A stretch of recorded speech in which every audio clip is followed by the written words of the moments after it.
Hi BookTube and happy Friday. I hope everyone had a great week.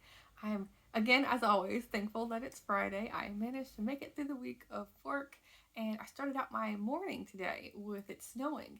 It was raining at first and then midway through my morning walk with Fable, it started snowing, and so it was like we all got like bone chilled with the wet, and then it got even colder and the snow came. But it was really nice to feel like I'm in a snow globe walking around, and I managed to get a couple pictures, and I uploaded a couple on my Instagram account, which I kind of neglect more often than not, but I do try and post a couple pictures each month. But yeah, it was nice and pretty to see the snow, and we're expecting to see a couple more days of snow, most time like overnight or early in the morning, so I'll see if I can capture some more of that. And then after work today, I decided, since it's March 1st and I am officially out of my unofficial book ban because I am trying to curtail my book buying throughout this year. And so every other month I am banning myself from book buying. And so March, it's open again. The bookstores are open for me to browse. And so I went to a bookstore and I got just one book. And so I was doing very well there. And so I just thought I would share this with you. This is For the Love of Lucy, The Complete Guide for Collectors and Fans. It's Rick B. Wyman. It's like a coffee table type book, but it is filled to the brim with pictures. This came out in 1995, and it has like TV guides, like all things Lucille Ball, like different like letters and commercials, board games. I actually owned this when I was a kid, this board game. And when I moved to college, I moved away to college, I couldn't bring it with me. And then I never found it again. So I was like, I really wish I would have kept it because yeah, I'm sure it's worth a lot of money now. But I found it at a thrift store way back then, like the early 2000s. So yes, I am a big fan of the I Love Lucy show. And this makes me want to go back and rewatch the seasons. And of course I'm gonna flip through this immediately tonight. I'm hauling it today, and then I'm probably gonna read my way right through it because it seems to be not many words in here. It's just a collection of pictures. So I thought that was lots of fun. Okay, so as far as my reading plans, I am so ready to dive into all of the readathons. I'm going to be participating in March Mystery Madness, Middle Grade March, and March of the Mammoths. The Mammoths, I'm going to just be like chipping away at two of them. I'm going to try my best to read three. One's a history book, a poetry collection, and a sci-fi short story collection. So the poetry and the short stories, I'm going to try and work my way through. And what did I do with them? They're over here. Okay. So I have the New Yorker Book of Poems.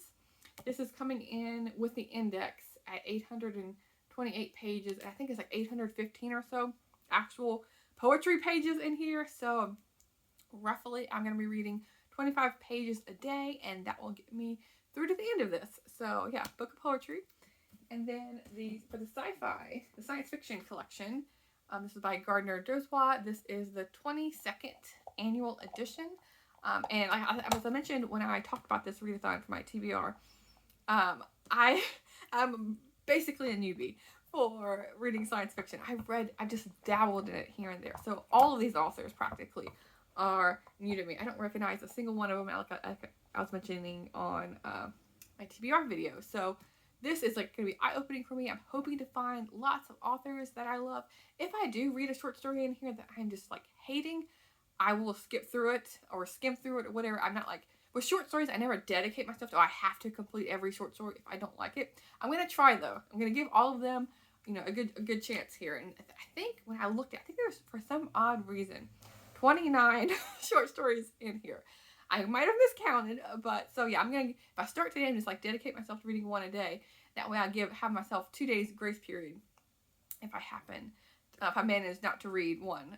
So yeah, I'm starting out with these two tonight, and then I already got a little bit of jump start reading for middle grade March. I'm reading Nothing's Fair in 5th grade by Barthy DeClements.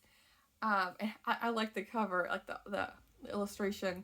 It's like the Apple paperback, and I have quite a few middle grade books. I have a shelf and a half of them, and so I before this readathon started, I was reading one book by each author in the alphabet. So I'm on D, and so I'm just gonna run my way through it until I run out of books. Maybe, I don't know.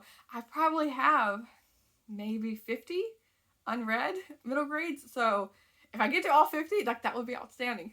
It's not gonna happen, but I mean, the chances there. So yeah, I started early on this one. I'm on page 63. These are, I don't know, 125 pages or so, like all these little middle grade books. So yeah, we'll see how many I get through. I'm gonna keep a tally of all these books to see how this all pans out, and then going to some mysteries for March Mystery Madness. It's one of my favorite readathons because I love mysteries. Like, mystery thrillers are completely up my alley. And so this is a cozy mystery, 7-Year Witch by Angela M. Sanders. This takes place in Oregon, and the main character is a librarian, and there's cats involved and some magic. And so all of that sounds perfectly cozy during this weekend, where it's going to be half snowing, half raining, very gloomy. I have no plans at all to go out this weekend, so I'm just going to be curled up with books while the rain is outside. So, like, why not pick a book set where I'm at right now? So there's that one. And then the other one is a thriller, and it's a Polar Bear Dawn by Lyle Nicholson. I believe I got this one from the Kindle Unlimited library, whatever you call it. I am new to Kindle Unlimited, so I'm trying it out, and so I thought I would give this author a go. And this is about a woman who is trying to connect murders that took place in Canada and Alaska, and she's seeing a connection. And so it seems to be like a location-based thriller, which I love. These are like some of my favorites. Like, we get kind of like the nature description and like the elements kind of like interfering with the story. So this sounds perfect for this weekend as well, with it being so cold. So there's a quick rundown of my reading plans for this weekend. In addition, I would like, fingers crossed, I always say this, I think every single Friday reads, I would like to do a vlog, like maybe tomorrow, because I was watching the TBR Tackle, Ro. She was doing reading sprints about the leap year, because we had an additional reading day, and so she was celebrating with the reading sprints. And so I was like, oh, that'd be really cool to vlog it, but I was so busy with work, and the day just, work days sometimes get away from me. So the weekend, I don't have as much of an excuse not to vlog, and so I'm gonna try and start my day tomorrow morning and vlog it if I can. I'm gonna try and hold myself accountable for that. Yeah, maybe it'll snow tomorrow, and I can capture some of that and share it with you. But anyway, I'll talk to you soon. Thanks, BookTube.